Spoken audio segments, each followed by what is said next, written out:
Hello, everybody, and thank you for being with us for this panel about sex worker activism through art.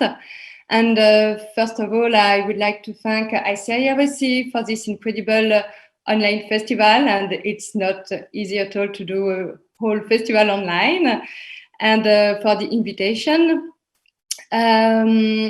I am Marianne Charrois. I initiated the SNAP Festival that was created in France in 2018, and that was entirely dedicated to discourses and representations of sex workers themselves. We are very happy to show tonight a panel and a discussion about various kind of projects that link activism, sex work activism with art.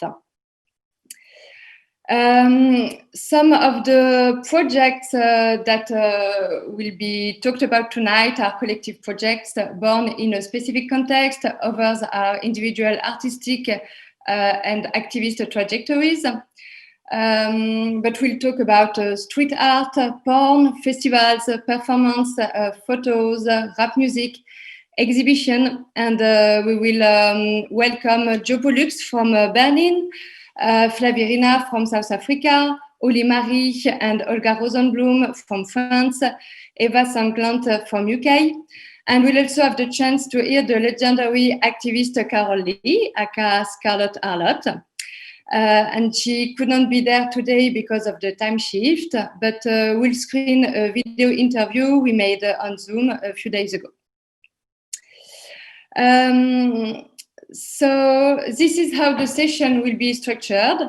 We'll hear each of the speakers for about 15 minutes, and we'll keep 20 minutes at the end for discussion.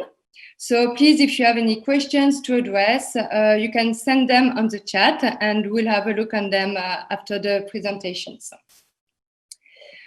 So to start, we are happy to welcome Eva, who will talk about two projects she's part of, Objects of Desire and Decriminalized Futures.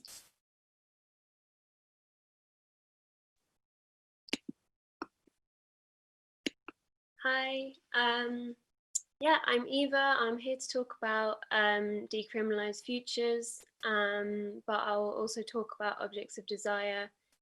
And yeah, I'm also an artist, so I make work myself. Yeah, so I'll start by talking about Objects of Desire. And let me share my screen. So Objects of Desire is a sex worker-led collective and archive project. The premise is that we collect objects donated by sex workers, which tell stories about sex worker lives. We've had two exhibitions, one in London in 2016 and one in Berlin in 2019 at the Schultes Museum. We have an online archive, which you can see in the picture. It's projectofdesire.co.uk, and we hold all of the donated objects and stories on that website, along with artworks, films, performances that we've commissioned, which were all made in response to the objects for the different exhibitions. There's also documentation of workshops, events. We have just had our website redesigned and translated into German and Spanish. It's not live yet, but so this is kind of like a sneak preview of how it's going to be. And you can see Marianne on the shot, who performed for us at Schultes Museum at our closing party last year. It's also going to have writings on the website that people have done in response to the archive as well. So that's a little bit about Objects of Desire, and then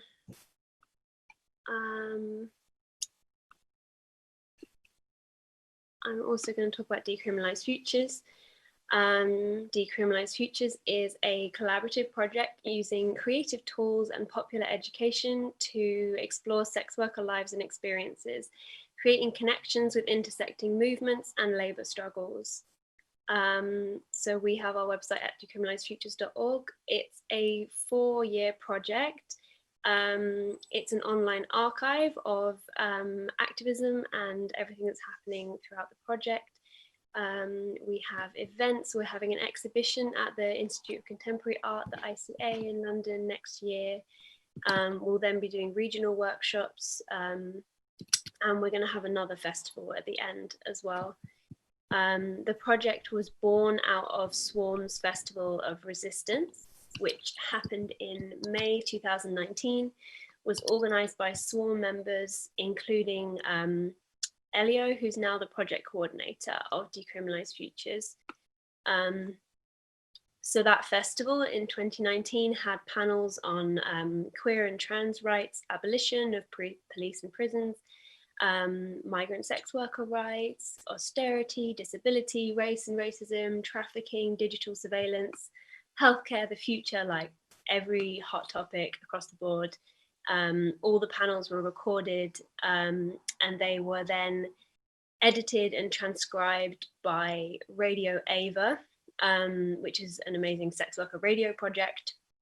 And all of that stuff formed the foundation of Decriminalized Futures Archive, which can be viewed on the website. And in December 2019, we did an open call for artists to propose projects which would respond to all the themes of the archive and the festival. So we've chosen 13 artists who are working on 10 projects. I'll show some of their work at the end. And most recently, while we've had the pandemic, we organised a series of talks, online talks, in collaboration with Abolitionist Futures, which is a reading group in the UK, and Verso, We Can Build a Different World, which was a series of activists, organisers, artists exploring mutual aid and abolition in the context of the UK. And you can also watch and read all of the transcripts, watch all the videos, read all the transcripts of that stuff in the archive on Decriminalized Futures. So I'm going to stop sharing for a minute, but I'll go back and show the artworks at the end. So yeah, just to give some of the context of those projects and what they were born out of, Objects of Desire, we kind of have a bit of writing about the project where we describe this project as seizing the means of representation, which is a play on Viet Thanh Nguyen's quote. So it's just about making sex worker voices like front and center, telling their own stories, where a lot of academic research and sex work representation in art and so on often doesn't center sex worker voices or experiences. We wanted the project to just basically be all about that.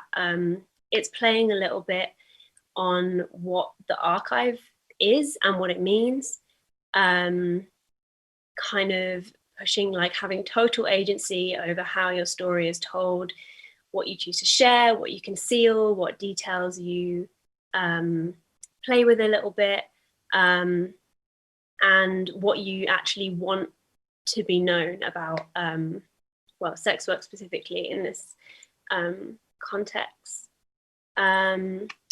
Both Objects of Desire and Decriminalized Futures have this kind of natural crossover with other movement struggles, I think, because it's always kind of the way it is with like marginalized communities, people doing sex work. There's this kind of tradition of like solidarity, and also I think people's identities tend to cross over in like a lot of different categories of marginalization. For example, in the UK, obviously like English Collective Prostitutes formed in 1975 out of like an international uprising and like politicizing of sex workers, and they formed in the Crossroads Women's Centre, which was already a space where lots of different movements were like influencing each other. It's really multiracial, squatter, like working class movements, like everybody who's kind of up against the state together, which like sharing tactics and so on, which I think informs Decriminalized Futures a lot. It's Decriminalized Futures is archiving like sex worker organizing, and the whole premise of the project is movement building and like building strength, building connection, and using art and creativity as a tool to do that. And I think we just saw that art is a really good tool of community building and connection between people. It's also like healing for people, in that it's another way of communicating about your experiences. And in the UK, we have just come up on a decade of Conservative Party leadership in Parliament, and even the kind of Labour Party being like ever more conservative. Labour Party members pushing the Nordic model on sex workers. And obviously this year we've had the pandemic, and mutual aid efforts became much more mainstream during lockdown. And then again, people were talking about mutual aid during the Black Lives Matter uprising and talking about alternatives to police and prisons, which kind of brought about the events, the panels that Decriminalized Futures were doing this year. And I think I was thinking about this today when I was thinking how to answer kind of what the political context for the project is. And I think one of the things is like all the mutual aid we've been doing this year while sex workers have been out of work, and we're in this recession and the pandemic, we're all exhausted, and Decriminalized Futures and the art that people are making, it's like this kind of joy and hope and like relief and healing that we get from it. And it's just another way we get to connect and communicate. Yeah, so one of the other questions, let me just check. Yeah, some of the things that successes and failures about these projects. I think the things I find difficult is often working with money and funding, obviously. The people who do these projects, who has the time and capacity to do this stuff. Often this stuff is like an extension of our activism work, so it can be quite hard to draw boundaries sometimes between like what you're working on and your activism. But I've sort of found that when you can be like really exhausted from one thing that you're doing with organizing, these kinds of projects are like something you can really channel your energy into. I also think that like when you're doing this stuff, you're working with institutions. We are working collectively with sex workers, queer and trans people, Black people, people of color, people in precarious situations. There's not a whole lot of trust for institutions and authority and that sort of thing, but we want to use those spaces to commune and show our work and build community, and it's a really good opportunity to do that. And I think the successes are just everything else, really, like the community growth. Like on a personal level, I've made so many friends through doing this stuff, learned a lot. It's only really the beginning with Decriminalized Futures, because we've been sort of building this momentum, and we've got our exhibition that's been pushed back because of the pandemic. But whenever I look at this work, it just gives me a lot of energy and like hope and joy and like excitement about everything that we're doing. So yeah, some of these pictures have been scrolling through, but I'm also gonna share my screen again so that I can just tell you a little bit about the work.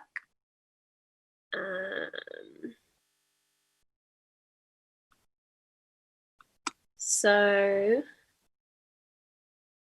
I'm going to be really brief and broad kind of overview about what these works are, mostly because the chapbook that we're doing, the publication we're doing is coming out next year. The exhibition's coming up. You can also read more about the artists on our website.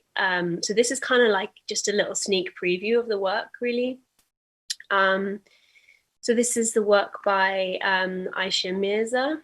It's a photo series, and they are also including texts, and they're going to build an altar space.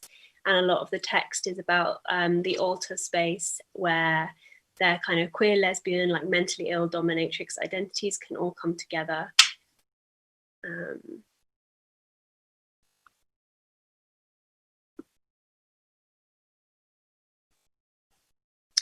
This is a page from a comic book by Annie Mock and Danica Usker. It's drawn by Annie and written by Danica, about Danica's life as a sex worker and aspiring actress and her relationship with someone who's working as an actor.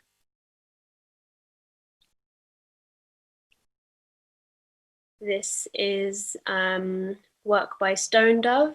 It's going to be 4 films in an installation. They're kind of like poetic, but they also have interviews with sex workers, their friends and community.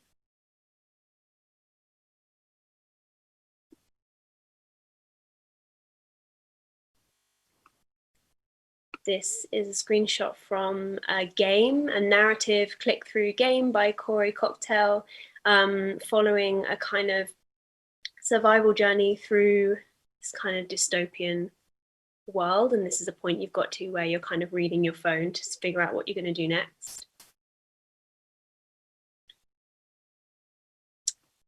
This is a work by Jane. It is the AN form, which is the form in the UK for naturalization, which you have to do to get citizenship. It's going to be the full 32 pages of the form with amendments to certain pages. So this is one that's asking about like previous work and services provided to the UK.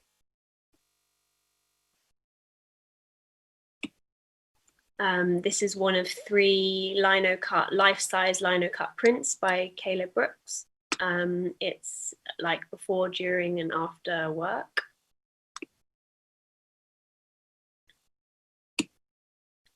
This is a screenshot from a film that Leigh is making. It's very broadly about the sex worker rights movement in Palestine, but it's kind of about like a specific moment.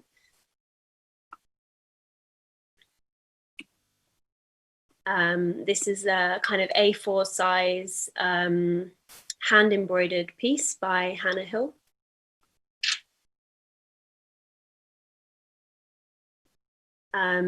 Toby Adebayo is making a series of films, sound pieces, and an installation. And this is a kind of triptych collage with screenshots from the films, little bits of text, things like that, which we'll also show in the space. Very big as well.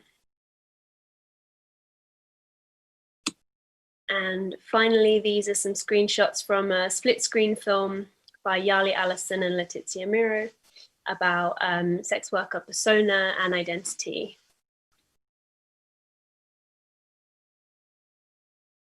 And yeah, that's me. Thank you. Great, thank you a lot. It was really inspiring. We would like to see an exhibition with all these art pieces. It's very exciting. So thank you a lot, Eva. And now we are going to hear Holy Marie, who is a great French sex worker activist and who took part to the group La Rue est aux putes, which reclaimed the streets of France very strongly in a context of deep violences against sex workers.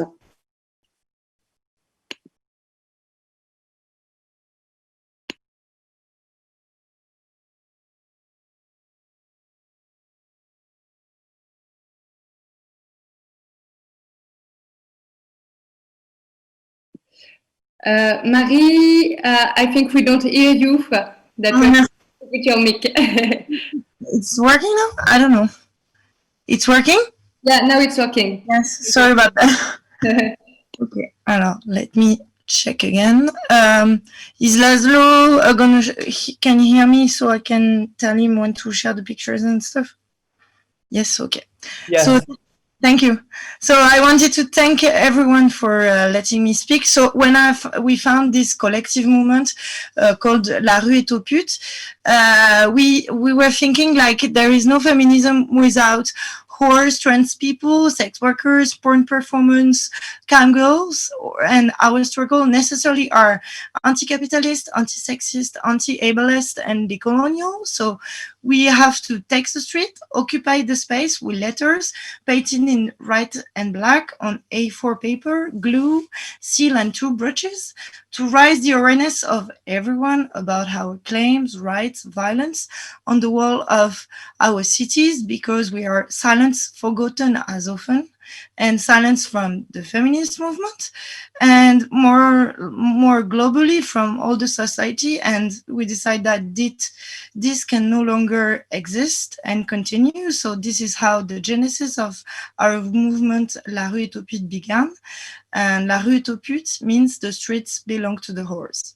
So how more specifically the La Rue est aux putes began? So it's a non-mixed movement and group created to highlight the warphobia, the murders, the violence, and the stigmas we were all facing, various murders and oppression. And our movement is voluntary positioning herself against the movement that was created in France called Collage, Féminicide Paris, who were using the same techniques to highlight all this, but who was excluding by fact trans people and sex workers. So that's why we created this group, because this feminist who created this movement called Collage Féminicide Paris was having like transphobic and worldphobic attitudes and words against us. So it was really like a fighting and revolutionary positionment.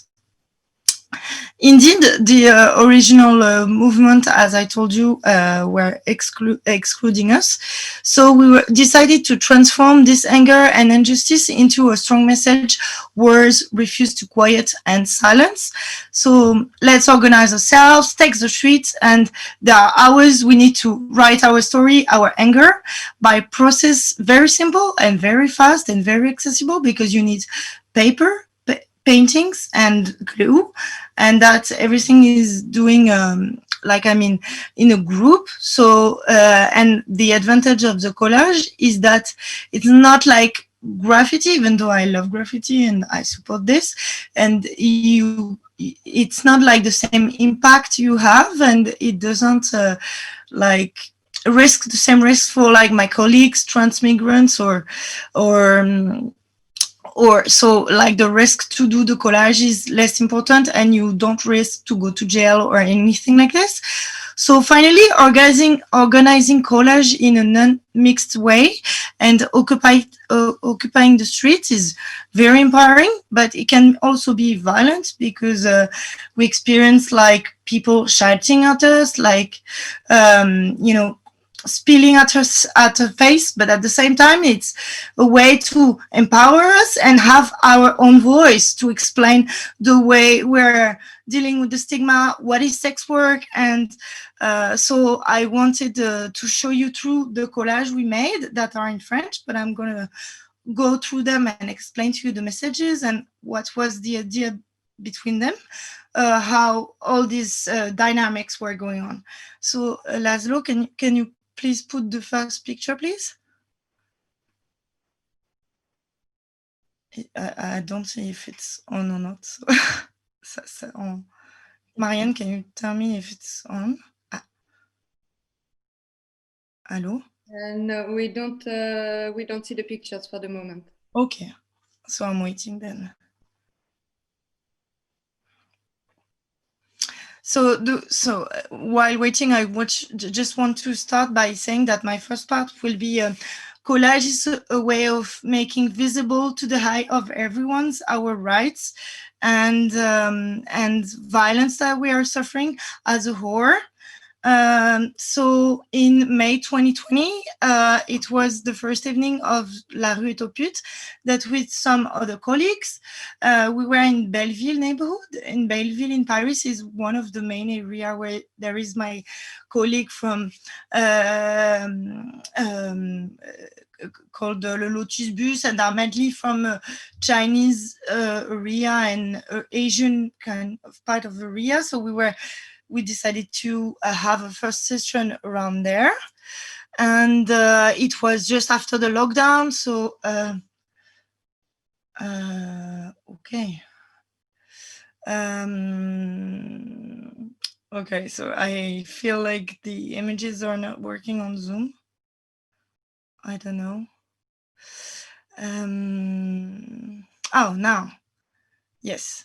So this was one of the first collages we said, so survivant de la pénalisation mais pas victime de la prostitution, meaning that we wanted to the awareness of everyone about the laws that criminalize our work, that is penalization of the client, as you know, and that we're not victim of prostitution, but more survival of the law penalization, because as you all might know or not know, sex work is legal in France. What is illegal is for the clients to buy our services. So we just wanted to reuse some of the abolitionist vocabulary and to say to them, okay, this is what really strikes us and what's the violence. And so that was kind of the second collage we did on the first night. Can you go on the second image, Laszlo, please?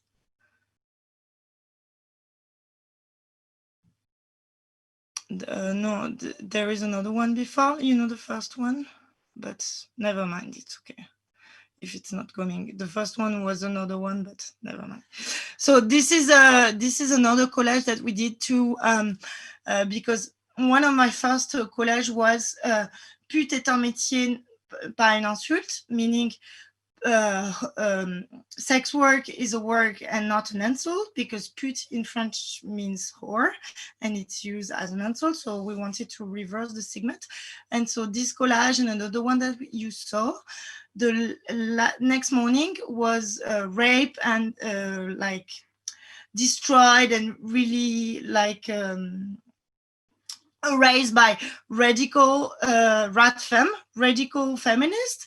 So we decided to play of them on what they did to our collage that was really deleting and did bad thing to it. So we call them radical assassin, discriminant, fascist, and expansionary masculinism, meaning radical assassin, discriminatory, fascist, and expansionist of masculinism is more like Marianne maybe can help me on that. I don't know how to translate it properly, but it's more like they more defends men than they truly defends women or minority of gender. So we were like playing on words with them because, like, as you know, whores in the movement, it can be really difficult.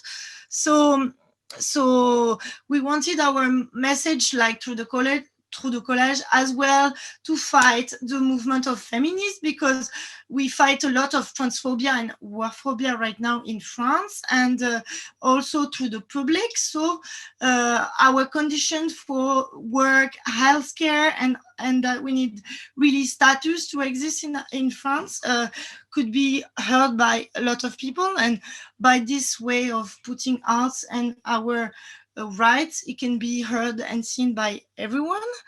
Can you show the other picture, please?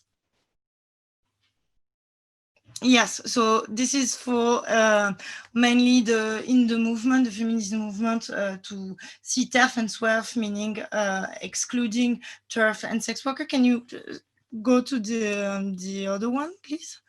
And so, yes, so that was reclaiming that pute flic, meaning whores and cops. So saying rather being whore than a cop, because we were like really enraged regarding like all the bads, things happening to our colleagues in the hoods and in the streets. can you show the other picture, please? And this was an homage because of the confinement and sorry, it's a bit complicated for me. And of all things happened, this is an homage of all the victims and friends that were killed or like left our community like this year. And just after my first collage that you saw, I heard my friend Mathilde and our friend Maïa passed away a few times. So we decided to render an homage by doing all this collage, and also to show all these people that we exist, and that is not because of our work, sex workers, that we cannot be rendering homage and counted as into feminism. And the most important thing that you have to recall about the collage is that what is more important is that there is always a photograph that as an ally in our group that take pictures. So it's also kind of an archive that we're doing on the fight and the community. So this is pretty good. And I just wanted also to thank all these allies that we have. Can you show the other picture, please? Yes, so this is one of my favorite collages, to provoke and at the same time say a blowjob is a job, so everyone can get aware of how is our job, and that we need to provoke, and at the same time the street is also ours. Can you change the picture, please? And yes, and this was a very intense and nice one that we wanted to show, that even though there is a lockdown and all these things, horrors, we have this, and this is very joyful in this moment, that while we are together, we fight, and we resist all this bad legislation and stuff happening. So thanks. Can you change the picture, please? Up. Yeah, so this is another collage saying that the abolitionism kills and silence also, because it's the case, and like mostly we don't hear horrors. So that's what we wanted to see and to show.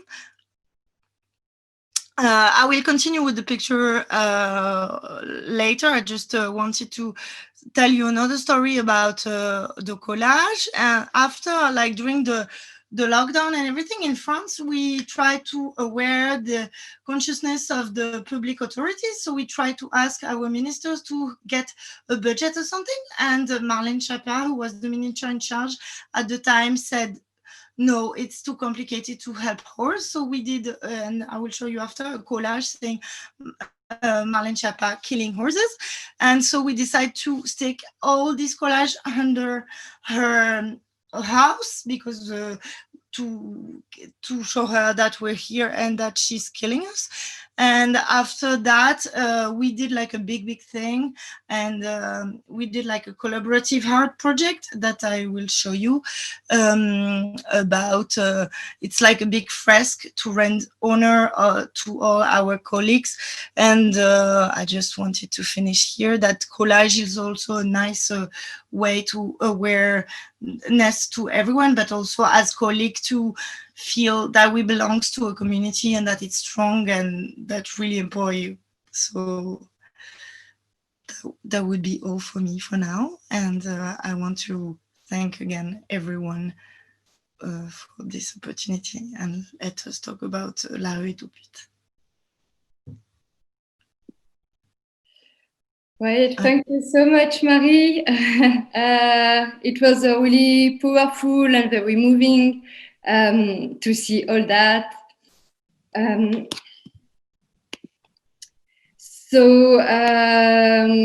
Yeah, it's very strong to see that we can lead the battles directly on the walls of the cities, and it's really strong to see that. Yes, thank you. Can Laszlo show just la fresque somehow? I don't know where it is, on which number, but it's a nice piece of art that maybe people can Is see. it a photo or a video? Yes, can you show the video? Yes, this is good. And then there is a photo and it's like yellow with a lot of things. I don't know. I'm sorry, everyone. I got really bad prepared with the photos and stuff. So that's why it's a bit like upside down. Okay, I will show the video now, and in between you can write me some hints maybe, and I will try to find the photo as Yes, well.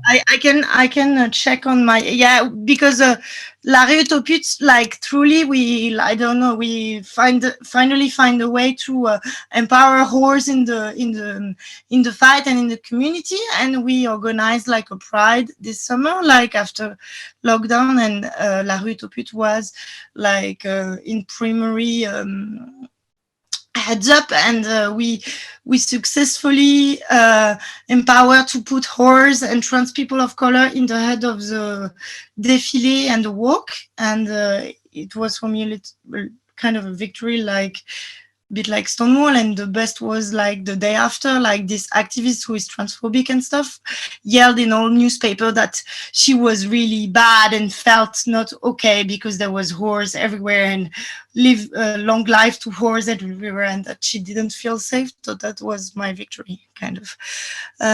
Okay, so you can show the video right now. So we did kind of an action to this pride that I wanted to show you.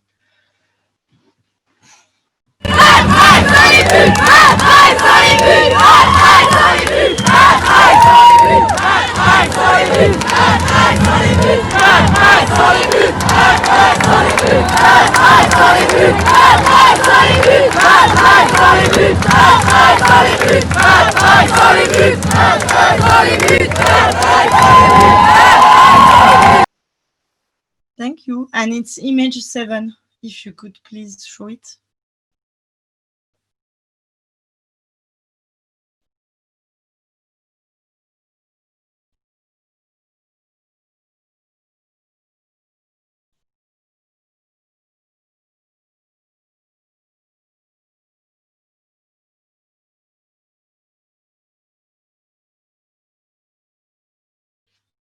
Voilà. This was it's gone. I don't know. Merci.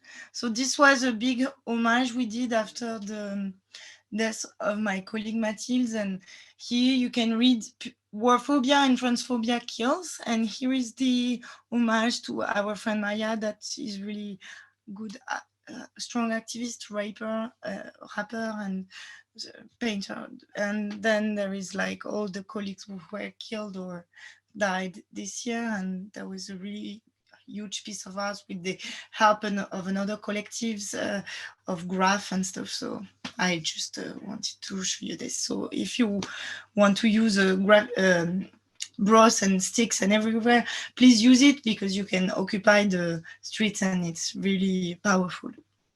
Thank you. Thank you, Marie. So now we will move to another incredible and powerful activist. So we are going to watch now a 12 minutes interview movie of Carol Leigh. Carol, who is also known as Scarlet Harlot, and who is a very long time activist in the United States. She is a filmmaker, a writer. She wrote the incredible Unrepentant War, which is a really great book about incredible life of activism. She's a performer, she organizes festivals, but she's also, of course, well-known because she created and popularized the word sex work instead of prostitution.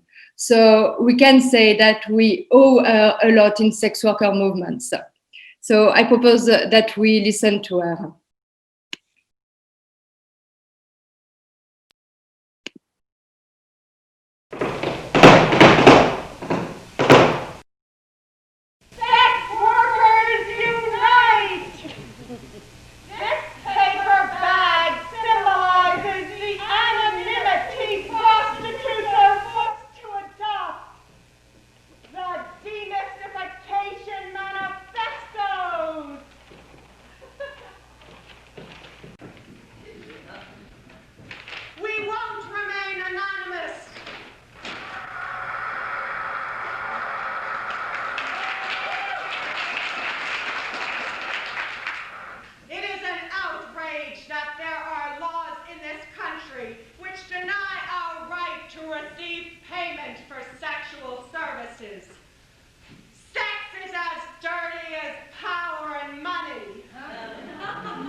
thank you so much, Carol, for agreeing to participate. In this panel, I thought it would be very interesting to talk about the initiatives we use in sex worker art to support sex work activism. And it would be very interesting to hear you because you have been involved with activism and art for so long, and you inspired everybody. So can you introduce yourself and explain how in your life you started to link art and sex work activism? Well, thank you so much for inviting me also. I'm so glad to be here and I'm really honored, and it's just really fun, and of course one of my favorite subjects. So I've been a sex worker activist since the late 70s. I was credited with coining the term sex work, so that's true, and it's in some dictionary somewhere. It's like, you perform, you write, and you also made lots of movies. You documented lots of moments of the activism of sex workers in every part of the world. And I wanted to know, how did you come to document all those important moments of the activism of sex workers? Was it a kind of necessity of saving some archives of sex workers' struggles? well, I started as an artist. My story is the story of so many sex workers. And I mean, I'm surrounded by sex worker artists in San Francisco in activist circles, and many of the greatest founders of our movements that we celebrate, that we know of, are sex worker artists. And Margot St. James was an artist and a painter in the US here. And Griselidis was a writer and artist long before she was a sex worker. Dolores French is a painter. I mean, Andrew Sorfleet in Canada is a remarkable artist. The incredible Edible Aquinos, who's also a life artist. Mariko Passion, artists and curators. I was introduced to the discourses about sex work and art in Shannon Bell's work, Reading, Writing, and Rewriting the Prostitute Body. And she discusses sex workers as archetypes.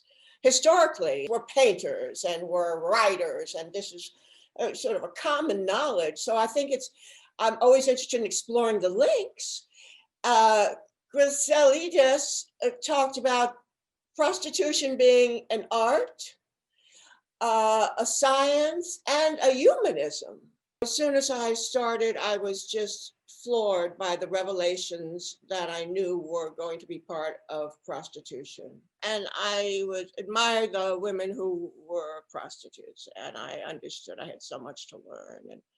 And I was already writing poetry and performing, so I took it on. I basically started writing about prostitution, and I had given up acting, and I became an actress again. Because I was an actress as a prostitute, so I didn't want to go to meetings and be an activist. You wind up, just organizing meetings and writing press releases and organizing with your fellow whores, and you wind up doing a little art. Oh, sure, I made stickers, and I performed. Digital intercourse. Digital intercourse, $50, $50. Now that's 15 minutes, and I leave my clothes on. Now this is a misdemeanor that I'm committing, and prostitutes are arrested every day for saying these words. But more and more over the next decade, I just understood that I needed to share my time equally as an activist. In the 70s, kind of political whore was invented. I certainly didn't invent the political whore, but the term sex work is a term for really the political identity of the sex worker, of the prostitute, of the whore. And I think people need to remember that we have many different identities, and especially as artists, I think we're learning that there can be a frustration with putting ourselves in a certain box, in the sex worker box. And I think it's important for us to remember that there are just so many archetypes and so many aspects. One of my early influences, Kamal Gandhar, a committee within Durbar Mahila Samanwaya committee in India. To claim our right to protect ourselves from diseases, we feel it is crucial to carve out a positive identity for ourselves. One important way in which we've been attempting to do so is through forming a cultural front. We formed Como Gandhar, our cultural wing, constituted exclusively of us sex workers and our children, to express ourselves through music, dance, plays, painting, and writing. We feel as a group of sex workers coming from diverse cultural backgrounds, Como Gandhar has created an opportunity for us to explore our cultural heritage and preserve and expand our cultural expressions. It has become a platform for exchanging our various cultural traditions across linguistic, religious, and regional barriers and forging a common identity as sex workers. Como Gandhar, therefore, has become a critical political tool in our movement, enabling a wide section of the sex workers community to express ourselves in the public space through cultural activities in which many of us are already skilled. You don't usually hear about an intersectional analysis from too many movements as strong as that, I think, as you did within sex work. And also, what motivated you to produce and also archive all this work? My dad was a TV repairman, and he used to train me in electronics and in science a bit. I was so attracted to technology and computers, and that's how it started. So Base One was my website. I had one of the first websites about prostitution, I think. I always had a camera with me. Really bad luck. I learned to shoot really well. I had been to art school because I was a nude model. They gave me free classes. And then I learned about composition, so I made posters. And I mean, I was always thinking like an artist and an archivist, especially like a sex worker. What a link. I mean, when you think that we're breaking new ground, this is a new frontier, this political prostitute as an archetype and sex work as a politics. So my perception is based on Western cultural ideals raised in that. And I think that the center of my understanding of cultural prostitution has not really examined sex work art in Global South. So to be an archivist right now of sex work, I mean, I reach out to all those other to people around the world, to Dale Koopmans in Thailand. Andrew Hunter, who died, was a very, very important archivist. I hear good drummers with touch of your hand. They said they rescue, they said they set me. I want to leave, leave, I want to leave. So to his left, back to in sweatshop, honey. So to his left, back to I'm not late, baby. Z Tang invited me and some sex workers from around the world to a conference, and they produced this remarkable art where they gave the sex workers cameras. Taiwan, where the queer movement is powerful and the academic movement is part of, has allied with the sex workers movement.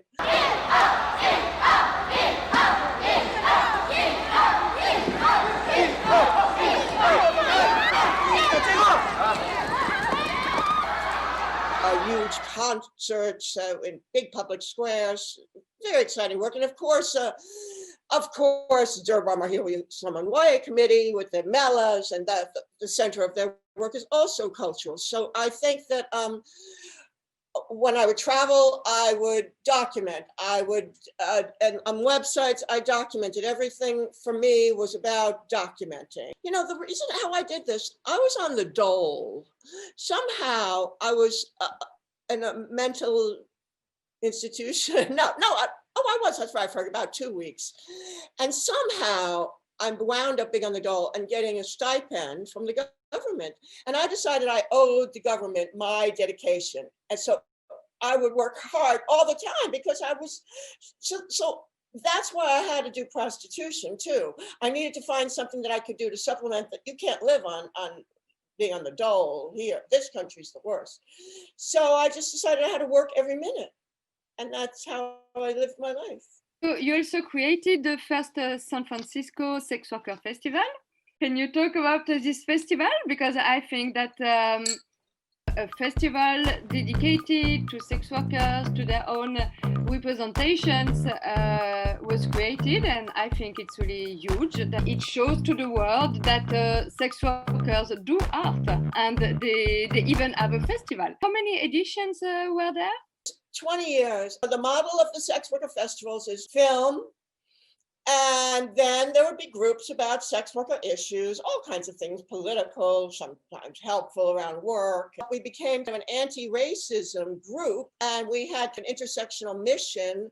A film festival brings the visions of sex workers, at least brings it forward.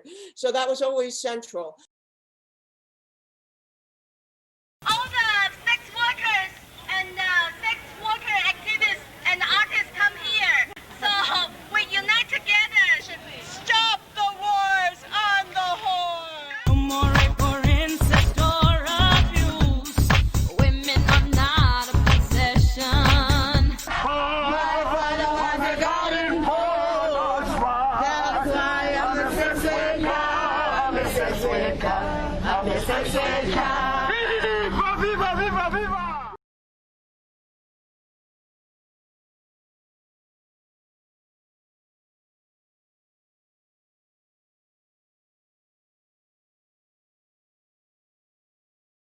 Thank you so much for all these infos about your career and how you managed to create so many activist representation and to archive so many images of sex workers' struggles around the world and throughout the years. So thank you so much.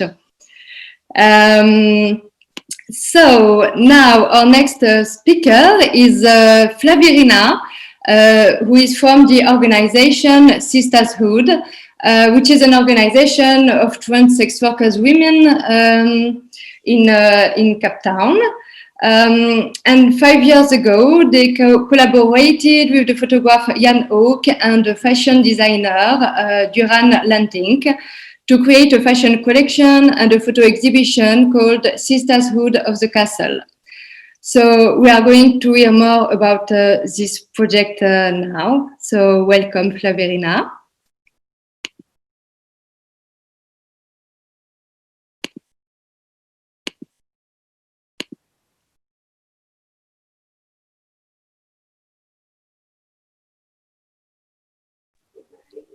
Can you hear me? Yeah, now we hear you.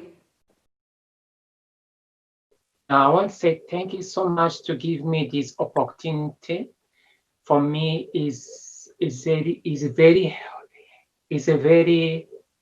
helpful for me, because where I come from, because being trans female, you've been discriminated everywhere. We've been discriminated from women, men, and we don't know where to go. So, okay, let me just go ahead just forward.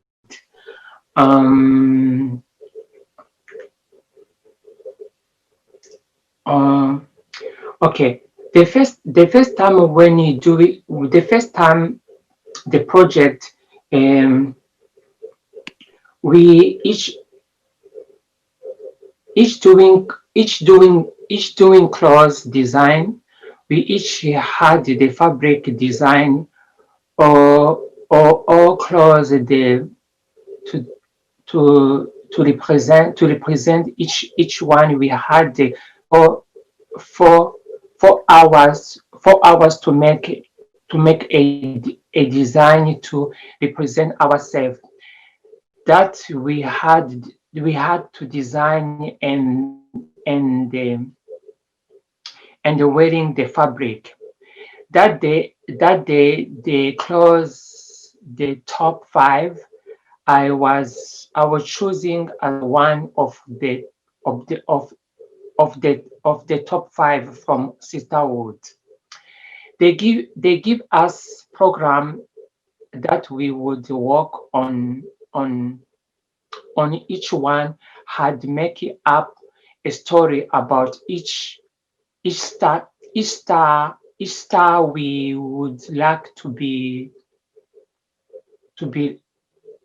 would like to be would be like to be like a, and I decide I should like to be like Naomi Campbell because she's a Black American and the model. That was my story. They ask which dress you would like to wearing. I said I want to represent my country.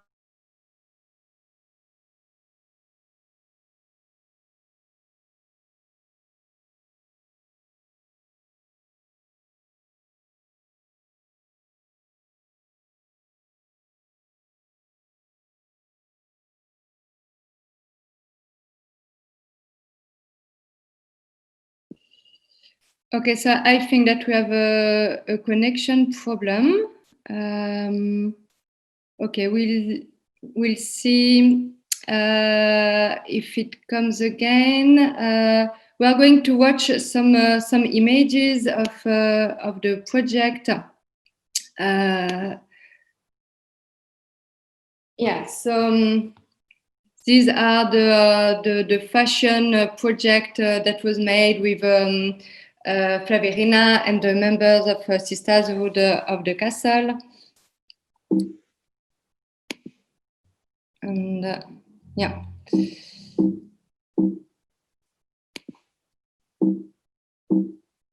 Okay. And so they made some clothes and had to tell about their stories and explain all the various kind of discriminations that they had to face in their everyday life, and they made a publication about all that.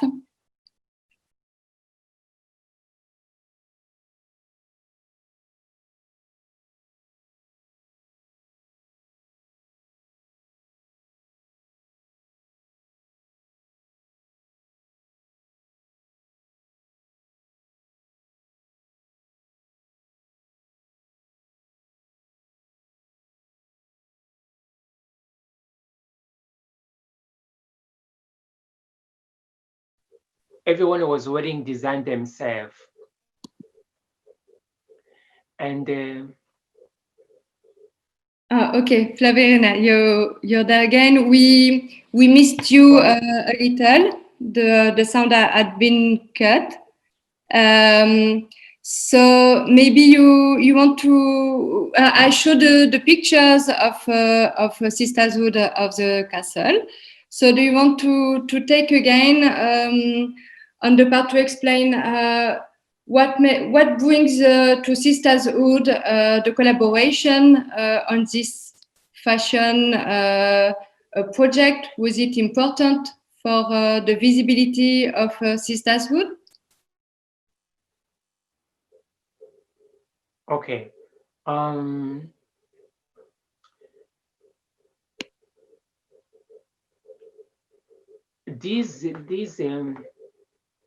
This project for Sisterhood, it was meaning about how to represent as a sisterhood,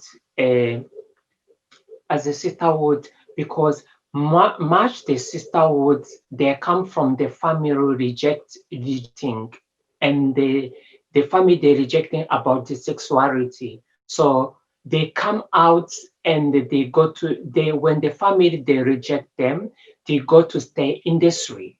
When they go to stay industry, so they have an issue about the drug and beer abuse. So for me, when I come to South Africa, so because I am activist from my country. So when I leave my country, I just come back for mobilizing as a trans, and how I can take the therapy and to be more female. So, and it was very difficult for me to leave my country because that time I was the first trans I come out, and I didn't decide to go back home because I was just scared. I was just scared because I was just scared to be criminal for être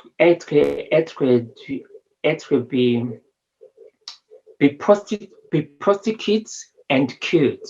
So I decided to stay in South Africa. So when I became to stay to South Africa, so it was a very issue for me because my family will be more difficulty for communication. He been more support me about healthcare, but 3 years, 2 years, it was so very difficult for me because I found out the organization calling Sweat. Sweat is fighting fighting a sex worker. He fighting sex worker and he fighting ethnic crime because we are illegally in South Africa. So when I said to enjoy for sisterhood, that's where the project come out for Caster Sisterhood. So I was in the Sisterhood. So for me, because for me, I was not the industry, but he meaning a lot. He meaning a lot because to meeting the sister like me, and I was not judging them because they are staying in the street or they are using drugs. But when you're in the group, so we are one. We are one. When they tell a story, they are so very difficult emotionally. It was a very difficult, very emotionally. So I feel I find my home. I say, this is my home. I can grow. I can grow from this group. And I learned a lot how to do advocacy and to fighting human rights. And as well, be refugee in South Africa is a very difficult because we have a xenophobia and homophobic because it's a facing happening, especially when you are trans female, you're rending because they are so very discriminate about how you are, how you're dressing, and everything. Some majority from the foreigner, they discriminate about from you, understand? And as well from the South Africa, because South Africa is very difficult because to stay in the township. When you stay in township, you can get killed. And it's a very difficulty. So for me, I was so lucky to be volunteer for the organization. So for me to be in the organization, I've been doing about my story, where I come from, as a who I am, as who I like, as a female, because sometimes it's a very difficult people to understand who you are. So for me,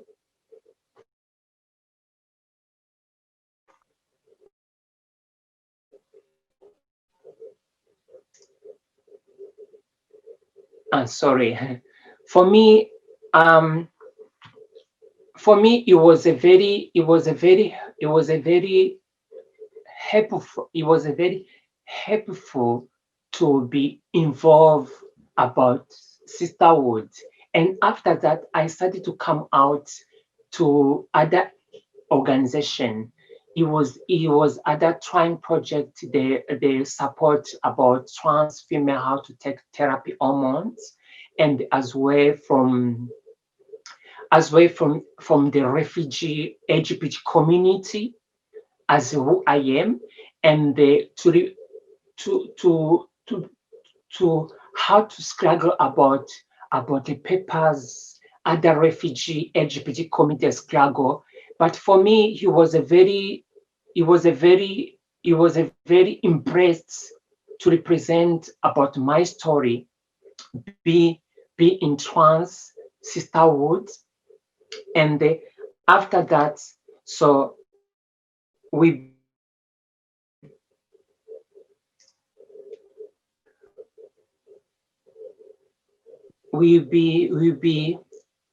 come after we become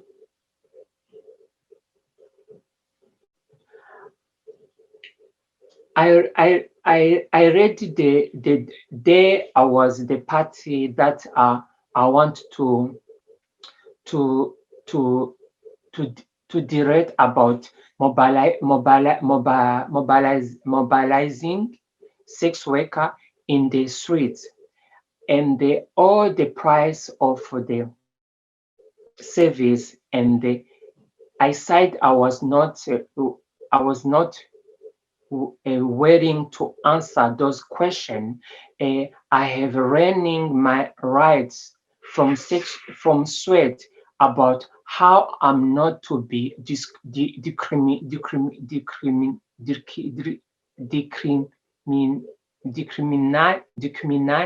against by the police.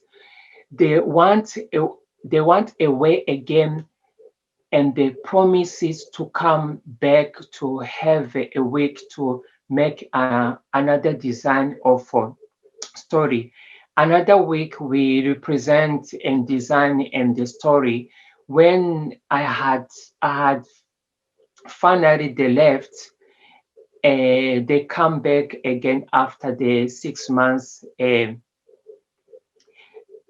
return to South Africa, and they choose a name from the exhibition Sisterhoods. They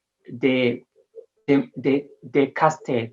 We had the performance opposite Spence Road, and the promises to come back and they tell us who is the winner. Then they went back to Amsterdam again, and the thing time they come back was make the winner celebrity. One the visitor, when they select the winner at the Observative Bridge, we started dressing up. They told me, Flavirina, you are princess. We have through your crown. You will visit around Cape Town and talk on the beach. And then they left promises and sent each of us a magazine. So, and then that it was there about the sisterhood, and I want just talk about how I become for Miss South Africa. So I was replying how to be Miss South Africa.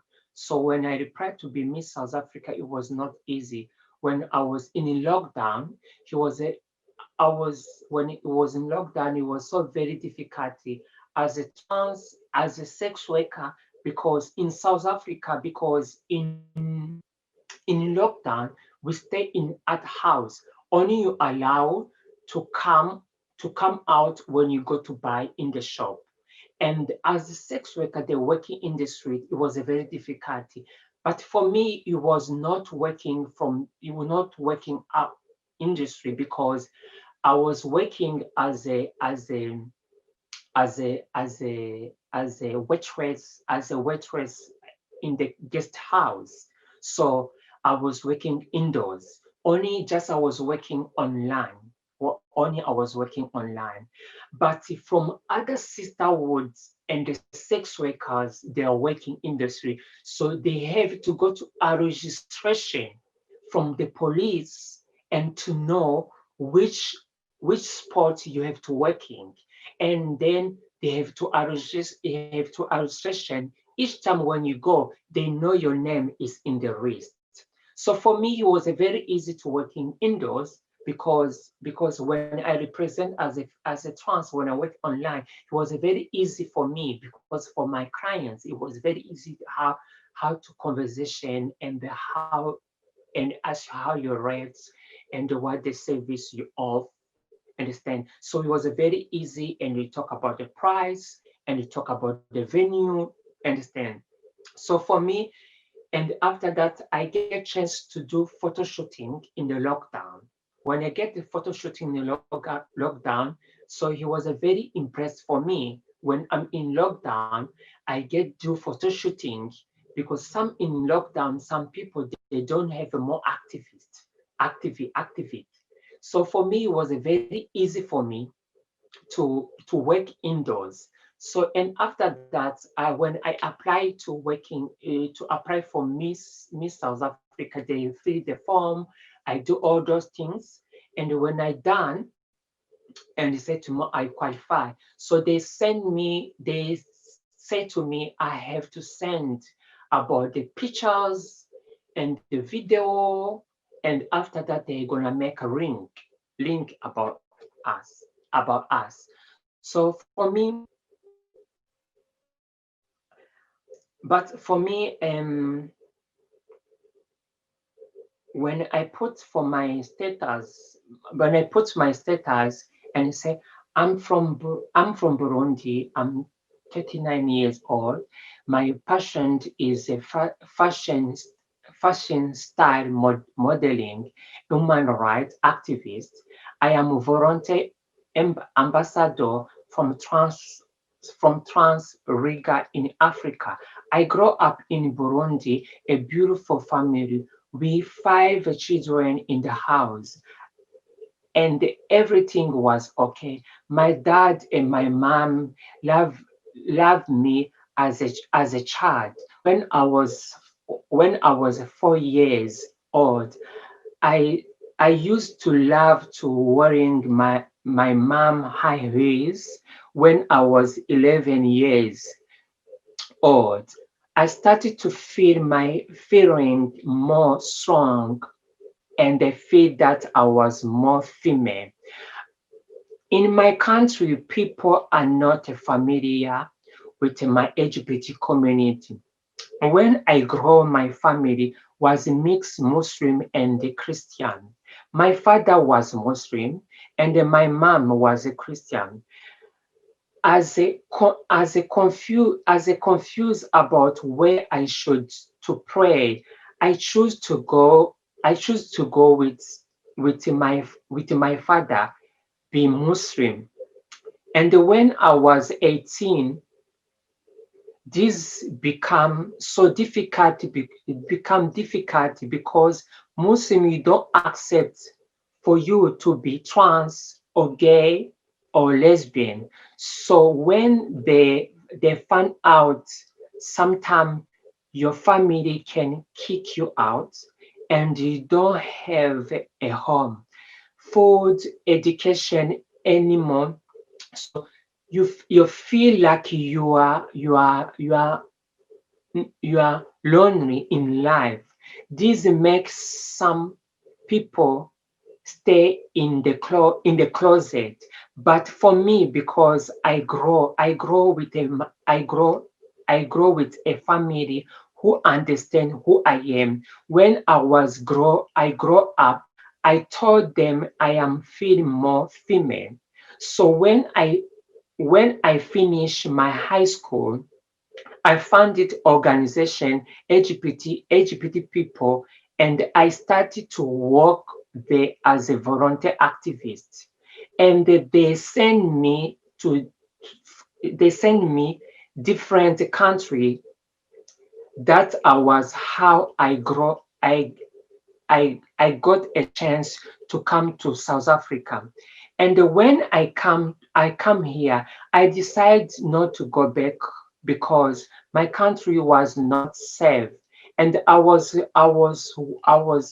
want I was I was I was I was one need to beg.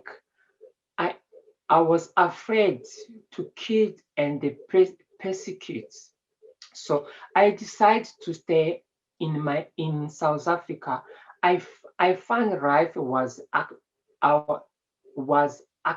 actually so difficult for me, and I was struggling to survive.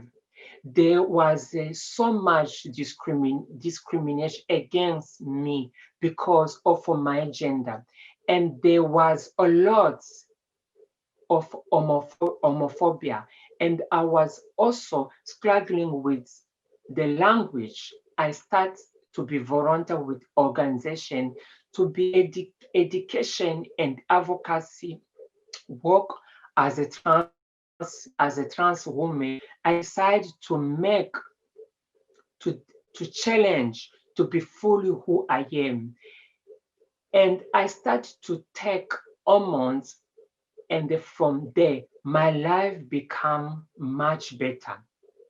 I volunteer with a different organization, PASOP, who work with the refugee LGBT community as a trans project, which other organization includes Sweat, where I sisterhood who I learn a lot from the organization about importance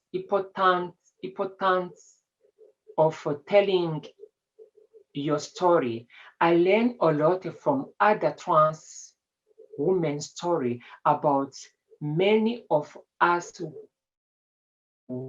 wind up living in the streets and using drugs and all those kind of issue. I feel bad about what I was happening, and I left it was the time to start up for who I am, to proud show myself. We are female, we are women. So now that I have those chance to be part of Miss South Africa, I'm excited and proud. I'm a makeup artist. I I I did a course designing and how to use fabric, how to use African fabric to cover shoes and the handbag and the book. It was a lovely, but I still have a stigma because my gender, I still male on my, and when I'm looking for work in South Africa, where is still face a lot of discrimination when I see I am a woman, but when documentaries say something different, I'm taking to opportunity to be part of Miss South Africa, of transgender Miss South Africa, show the world that we are female. We are here to stay. We we need to show the community that we are women being. So the story kill us. We ran to do any professional. Many of us, we are doctor, we are nurse, we are lawyer. So in my case, I work hard as a trans woman to support myself, because I'm now offering as a way, as a refugee. For me, this contests a wonderful opportunity to be visit activists and a female, to show the world we are proud to be women. I want to be opportunity to be more any ambassador in the community and show women like us as a way, as a with community, and we proud. I want to spirit in happiness and love. I face a lot of xenophobia here. I feel like my participation is a contest can help to get my sister in my community to understand that trans women we face some discrimination, but it is very hard to have xenophobia and top of racist transphobia we all face. Thank you.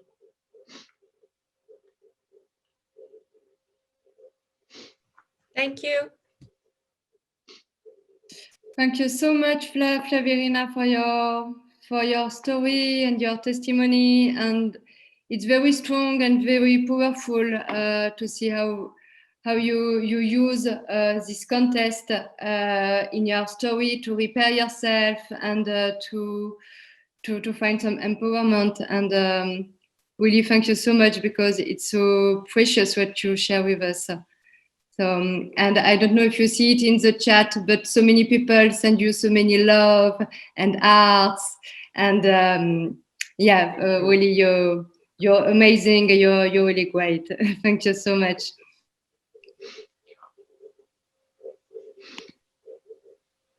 So we have to follow a little, and now I would like to ask Jo Pollux to talk to us about a project that she was part of in Berlin. That was a porn project to raise funds for sex workers during these hard times of COVID-19. So welcome, Jo Pollux. Hey. Yeah, thank you very much. Thank you very much for having me. And thank you, Flavia. Like, I'm so in it right now that it's really hard to get into the meta space. Thank you for this moving story. It was incredible. So yeah, our project was based really on the pandemic. So we are a bunch of sex workers, we are pornographers, we are artists, we are a lot of different kind of people living and working together. And so when the pandemic started and it all hit us and suddenly everything was canceled, so like the general thing in Germany is like sex work is legal, but you have to get registered. So you have to get like go to an official office and get like a whore pass. So it's really like you have to carry it with you all the time. And it's incredible because not everybody can get that, and it follows like a bunch of like very German, very shitty rules. And so like when the pandemic hit, like everything became illegal. Sex work was incredibly punished. Of course, every hotels, every places where you could work shut down. So not only was it impossible to work, but even if you tried anyway, because you had to, it was impossible to find spaces to work safely. Plus, of course, the people who were most hit by that was street sex workers, because they had like no help from the state. They were like basically forgotten about all the ads. So we thought about what can we do to like try to support these people and general support sex workers who don't have any fundings at the moment. And so the first action was by Candy Flip, who like used her sex work to get a lot of like funding. We worked with BSD, which is basically a organizations formed by former sex workers or sex workers who helped with the rights in Germany. And so they made a fund who was given then to other sex workers. And so we were trying to fill this fund with them. And so Candy first like started selling pictures, online videos and everything, and gave like everything she earned to this fund. And so we thought about how to make this like more like bigger. And we decided to make like this project Sex in Times of Corona, which is like a 10-15 minutes video showing a couple of showing up like kind of how to have safely sex with distance. We made it like all a little bit more ironic because we all needed something to laugh. Everything was so tragic and we needed something to laugh about. So we like sat together, made a concept and filled in within like 2 days, I think, or 3 days. And because it was just the start of the pandemic, of course, nobody knew how really dangerous that the the viruses back then, like a lot of like you were really like isolated, everything was shut down. So we also did it like we shot one scene at our home or a bunch of scenes, and then we also reached out to other filmmakers and artists if they want to make a scene, so we can make like a collaborative project, but everybody does that like in their safe space. So there was one person doing it completely by themselves, then there's another people who are also living together who filmed something, and then we like kind of collaged it all in a long thing. And here, Laszlo, if I can ask you to show the video. Yes, 1 second.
Money to BSD, send us a screenshot that they have donated something, and we would send them the link.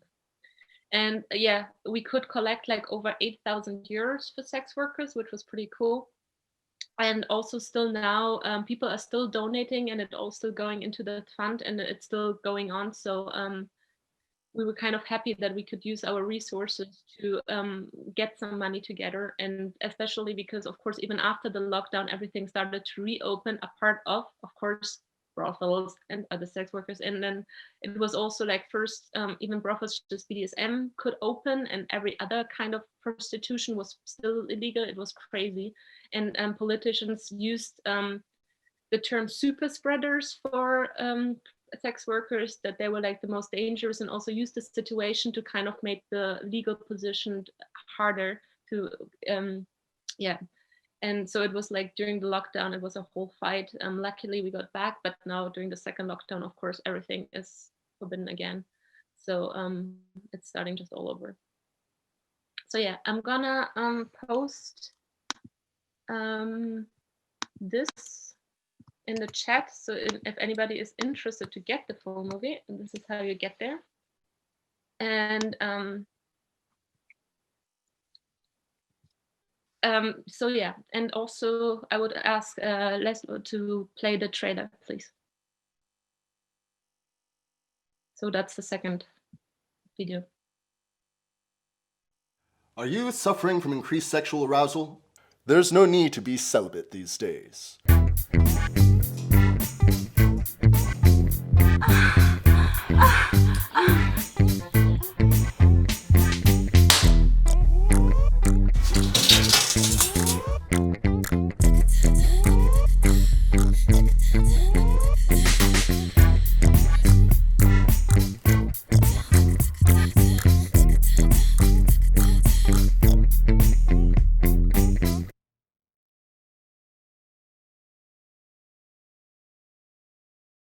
I tried to get more attention about the situation of sex workers during the lockdown, which is kind of terrible.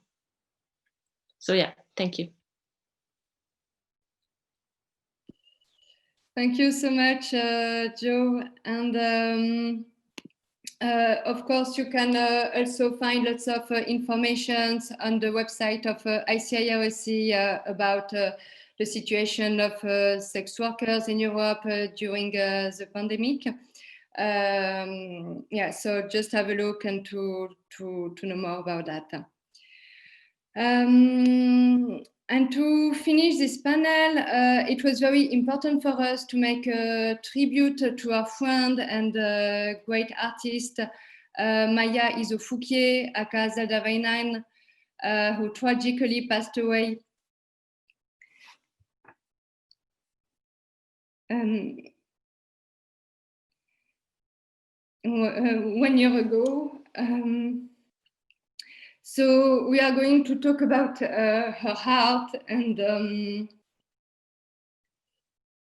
Olga Rozenblum is there and is going to talk to us about her incredible work, and she will talk better about Zelda than me.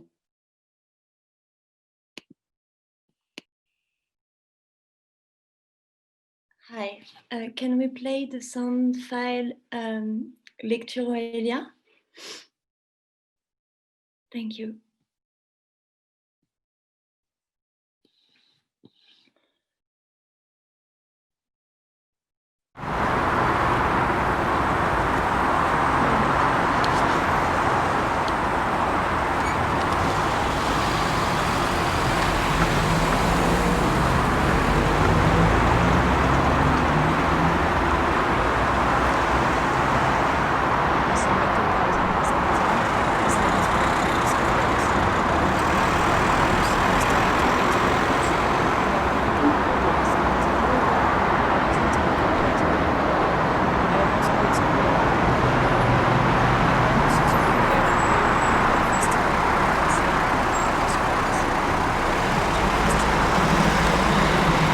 The girls from Grâce et Volupté Van Van. There was Petra Piedbiche, Tracy Dessa. I did my first open mic. I started listening to loads of other female rappers. Aya Nakamura, Kaze, Shai, Sienna, Lisa Monet, Lagal, Princess Nokia, Lala Ace, Bad Nilo. New Year's Eve 2018 at a squat in Nantes. At a Transpédéguine only party. I didn't drink any alcohol all night. But I still managed to do my rap about whores wearing a pink velvet bodysuit and blue fishnets. All my girlfriends who were also whores clapped louder than everyone else. After that, I lost my nerve. I never sang in front of an audience again, no matter how small. July 2018, I met Maïa, the second woman I had ever heard rap about whores after Lisa Monet. I'm really happy to meet her. We're meant to do a talk together about whore feminism at the Heart Center of the Paris Région Le Plateau. New Year's 2020 in Nantes, at a squad that's about to get evicted. I put on a track by Zelda. I'm completely wasted. I start kicking the wall and crying. My best friend gets it. She's the only one who gets it. Zelda wrote things about whores, about love, and about affective dependence that I would have liked to be able to write. I could never have done better, and I don't know if anyone could. Now it's been a year. When I put Zelda on at parties, people get it. They had better leave me alone. I'm angry. My colleagues are still dying. More than ever, it will pass. Until next year.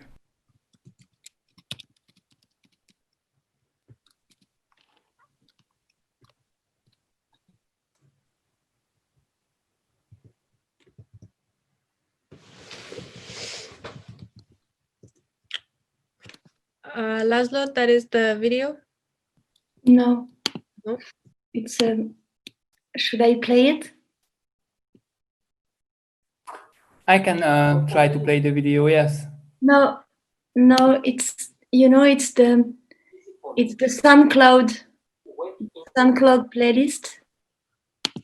I haven't received any SoundCloud playlist. Okay, I do it. Maybe I will do it after. Yeah, we just. Do you hear me? Yes, we hear you. We just heard Aurélia Gouret, who is a sex worker and artist, still studying at the art school in Geneva and working in France and Switzerland. She knew Maïa in Paris 3 years ago during an event we curated with feminist friends, and where I met Marianne also, who was programming and performing. It was important for me to introduce Maïa and what she left through this voice of Aurelia. It's also hard to talk about Maïa every time I do it, of course. And I want overall to take this time to broadcast her work. My position is the one of a friend and an ally, and the curator who was showing her work before she died, and now trying to preserve and show her estates since her death. So Maïa worked under different identities.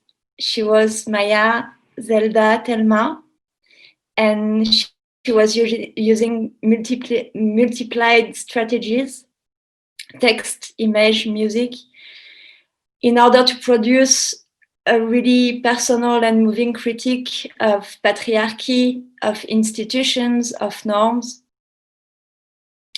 She primarily used photography as a main medium, documenting her friends, her emotional life, and creative narratives directly related to her social and personal experiences.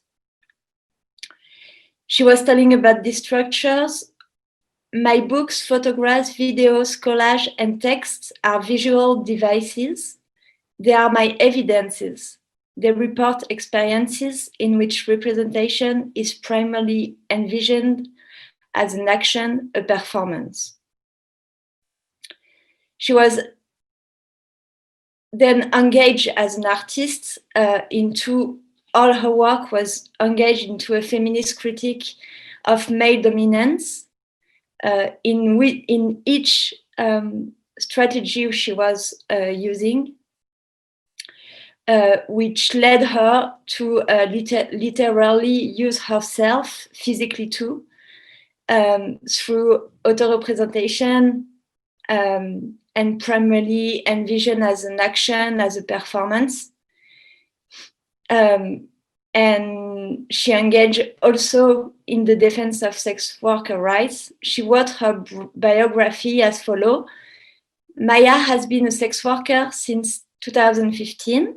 She studied sociology, political science, and graduated from the École des Beaux-Arts de Nice.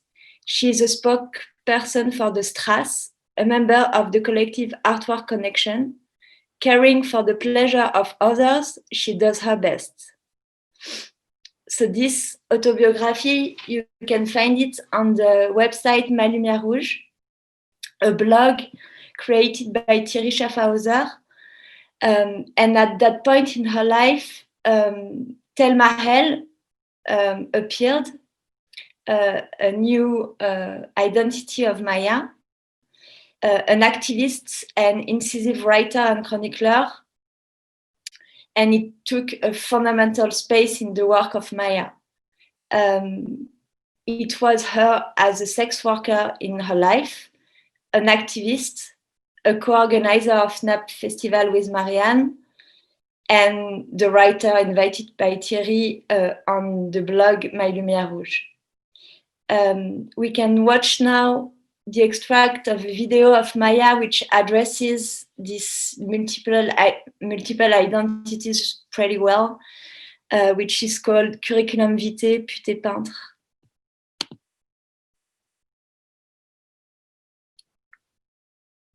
Can we play the video, Pute Peintre?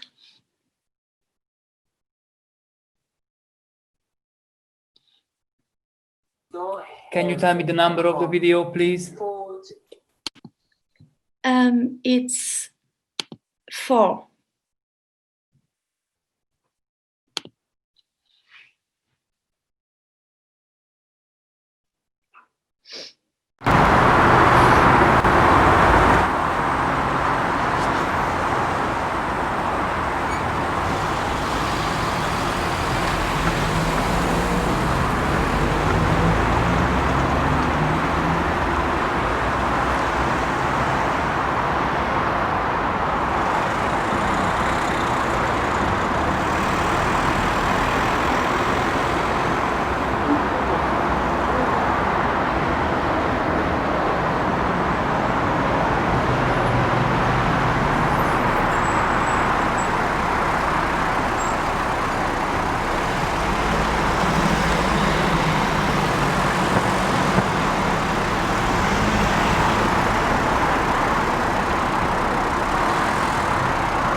another decisive figure emerged in the work of Maïa, and it was Zelda Weinen.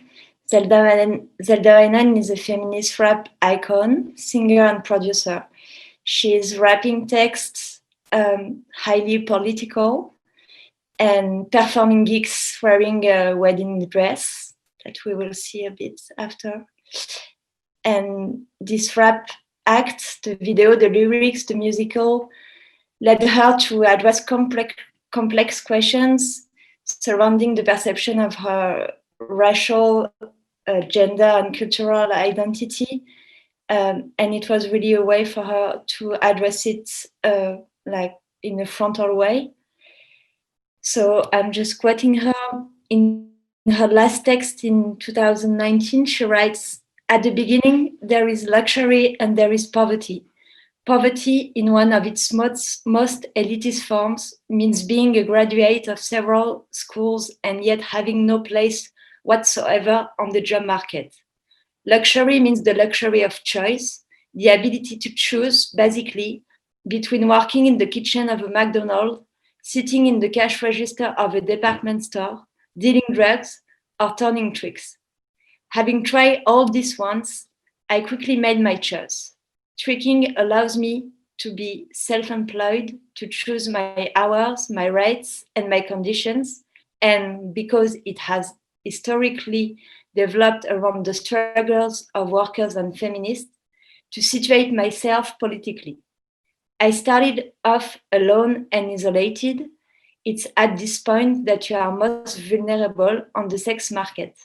I didn't know any of the codes, the rules, or the concepts, not even that of outing, and I found myself faced with shady propositions for which I was expected to take disproportionate risks. Being out as a sex worker means that you are known as a sex worker. Being out means being able to say that you are a sex worker without facing a tidal wave of mockery and judgment. Not everyone is lucky enough to be out. Some of us have children, a family life, a private life that we must protect from the violence of others. I saw myself as a renegade, and I didn't think I had to hide the fact that I was a sex worker from anyone. I quickly got involved with the Sistaaz, went to my first protests, gave my first statements to the media, and participated in projects whose watchwords were war empowerment. I wanted to publicly acknowledge and own my status as a woman, a war, an artist, and an activist. Others had done this before me, and in doing so, had left their mark on history. I am proud to be part of this lineage, and I have always foregrounded it in my work, my art, and my activism.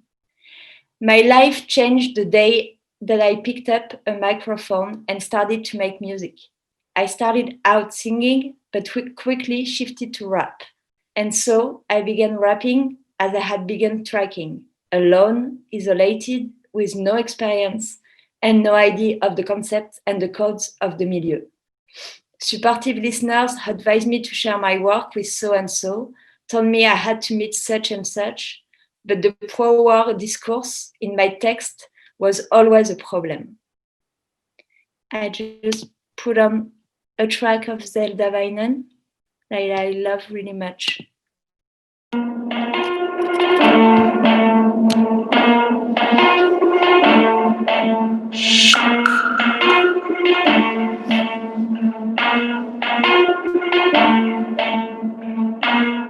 Bébé, c'est vrai que je te connais même pas, mais j'aime bien être avec toi. Tu pleures comme un robot, et tu choisis plutôt bien tes mots. Éteins ton internet, rejoins-moi, je vais faire ta fête. Vas-y, oublie ton porte-monnaie, j'ai des valises pleines de billets. On ira faire les cons, on ira sentir les fleurs au milieu du béton. On ira au fond du monde, on ira traîner sur les routes comme de vagabonds. On sera les enfants terribles, notre amour comme un combustible. Clair et construit crédible, inadmissible, incorrigible. Trouvez-moi sur l'autoroute, le bide a l'air en plein mois d'août. T'inquiète bébé, regarde-moi, fais-moi confiance, ton radical. De bourrelets, de billets, et de followers sur Insta. On se fera pardonner tous nos excès, tout notre cœur. On ira faire des cons, on ira sentir les fleurs au milieu du béton. On ira refaire le monde, on ira traîner sur les routes comme des vagabonds. Rendez-vous sur la 7. Collègue, faites-moi les toilettes, il faut que je me tape un rail. Tu sais si je pas ma cam, je déraille. On sera les enfants terribles, notre amour comme un combustible. Bonnet éclairé, on sera crédible. Tellement fort que tout paraît trop visible.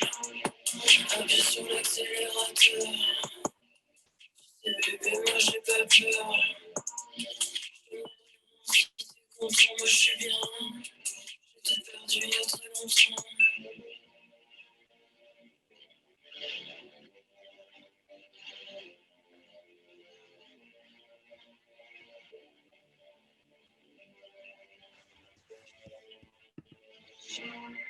Tu pourrais m'apprendre à rêver et à pleurer comme un cyborg. Promis, je me tiendrai bien, j'irai pas trop fort, je te serai fidèle comme un dog.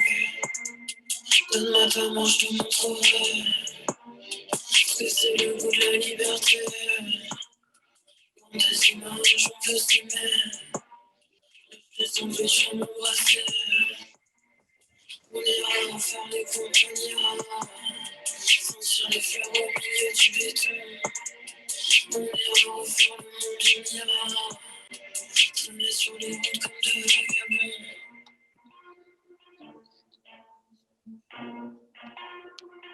Les aides.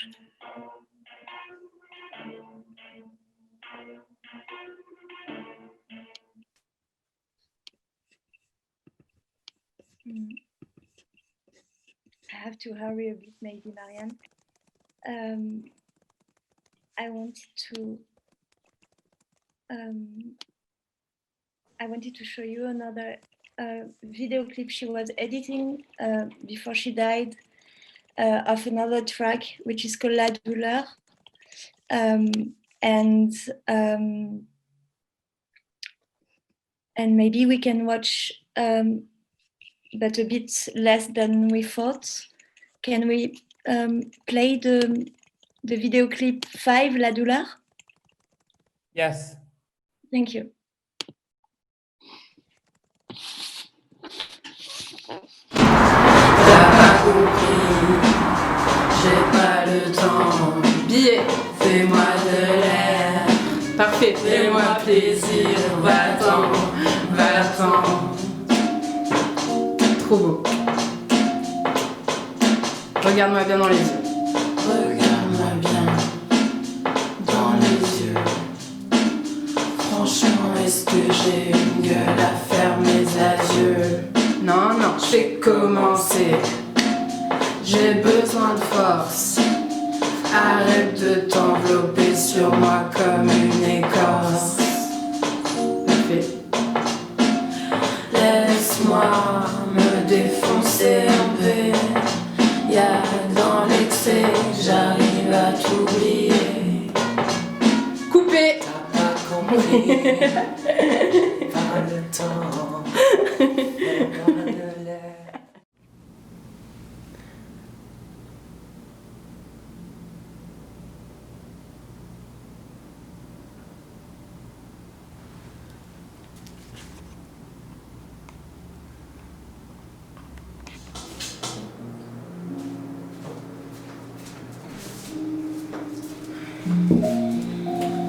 J'en ai marre.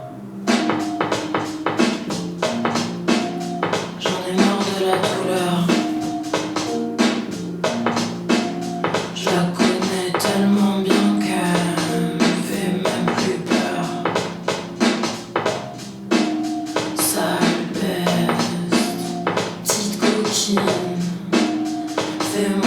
vacances, je les mérite amplement. 26 ans que je t'abrite sous mes ailes et qu'on se vole dans les plumes de plus belle. Tu pèses dans mes journées comme une enclume. T'as pas compris, j'ai pas le temps. Fais-moi de l'air, fais-moi plaisir, va-t'en, va-t'en.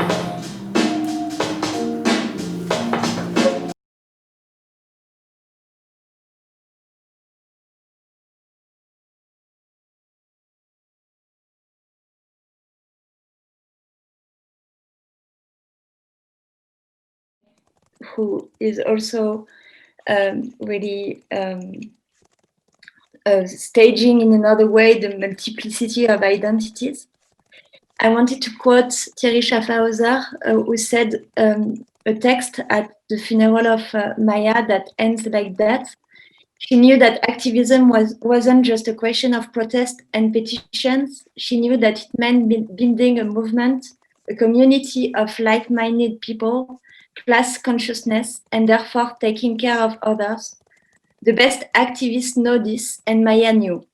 The question of representation was central to her work. She understood perfectly the importance of free appropriating discourses about oneself when the history of art is dominated by men depicting women or minorities. She worked to ensure that those who are and who always have been the object of discourses and representations could finally be their own subjects. She empowered us in a world which considers us as less than nothing. In so little time, you did so much, and your memory, your art will stay with us. And as I was saying, Zelda was also performing live as a desperate bride woman with a wedding dress, or as a strong and sexy rapper. And we can maybe watch this last video of some gigs she did as the bride and as the rapper.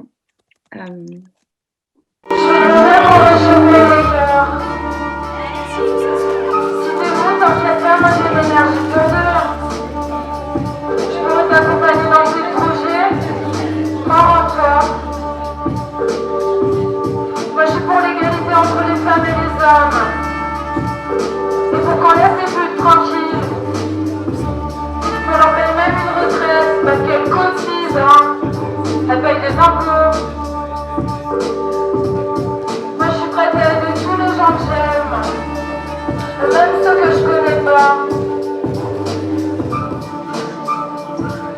C'est vrai que parfois j'ai l'air de faire la gueule. Je calcule pas les gens.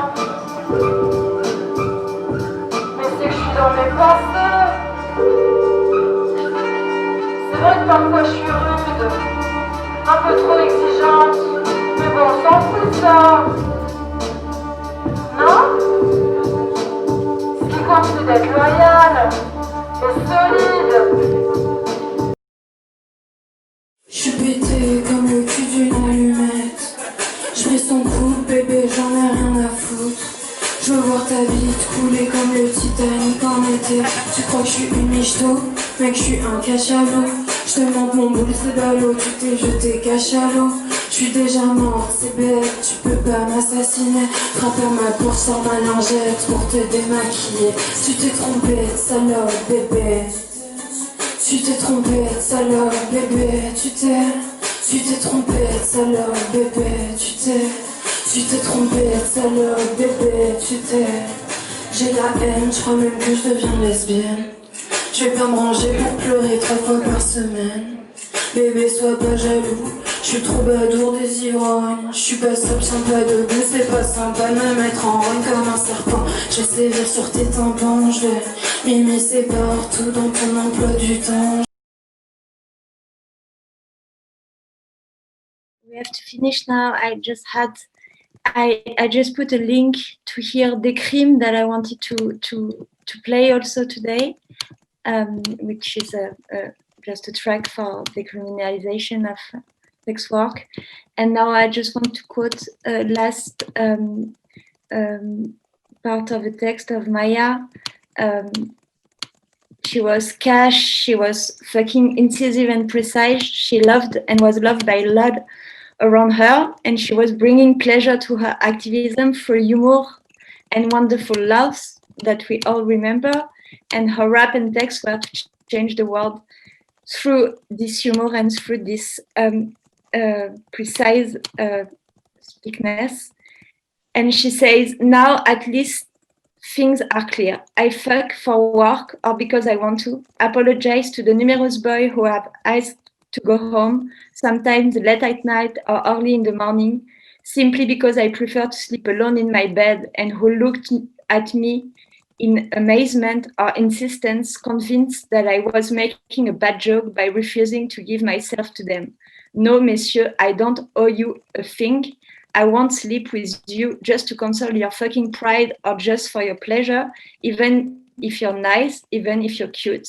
I have become much more independent sexually since I have been a war, the proof that we are already more or less wars, and that everything else is just a creation of framing. And yeah, thank you. Thank you so much, Olga, for this beautiful tribute to Maïa and to her work. I think that when I see the chat, everybody seems very moved and touched to discover her work. So it's really great. So there would be a lot of issues to discuss about sex worker representations and how we reclaim our images and how we take the space in the more general art spaces. But unfortunately, we have to stop now the panel. But feel free to contact us or to contact the artist directly for more infos. I apologize also for my English during this panel. I know that it's not really wonderful, but we do our best. And I really would like to thank Elio, Chuck, and Laszlo, who worked a lot to make the panel happen, and so the technique can work. And so thank you to all the team of ICIRC and to Alejandra, who makes the communication, to Luca, who created and who support all the festival. And most of all, thank you to all the speakers who accepted to join today. It was really strong to have all those words and experiences and projects in this space, in this numeric space. So thank you a lot. Yeah, and so I think that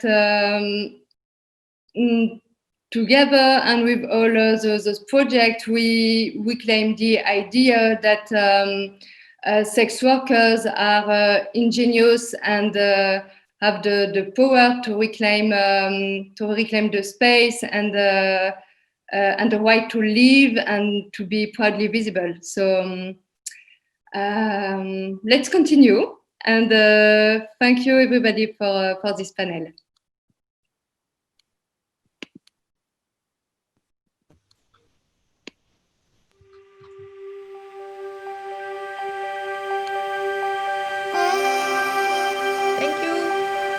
Thank you, everyone.